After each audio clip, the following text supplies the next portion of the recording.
Gospod Stojan Gorup, ob 20-letnici Združenja za Management Consulting Slovenije danes prejemate posebno nagrado Feniks 2012 za dolgoletno uspešno delo na področju management consultinga.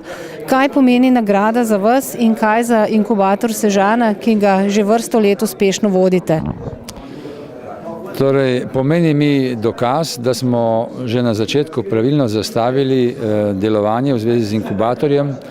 Bila je malo bolj zapletena situacija okrog sodelovanja, okrog javno-zasebnega partnerstva, ki pa se je po 20 letih, potem ko smo tudi zakonodajo sprejeli na tem področju, pokazala, da smo daljnovidno pravilno ravnali.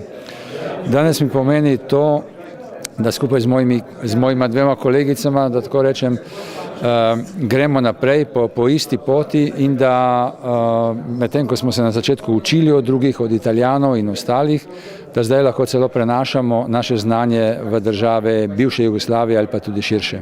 V začetku smo pričenjali sprejemati podjetja, samo da so prišla, ne glede na kvaliteto, samo da so ustvarila kakšno novo delovno mesto.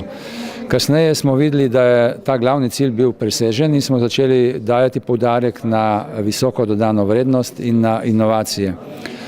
Tako da zdaj delamo kar veliko s temi našimi zvezdami, torej s podjetji, ki imajo veliko dobrih projektov za bodočnost, kajti situacija je takšna danes v Evropi, da izdelki, ki se bodo prodajali po jutrišnjem, jih danes še ne poznamo.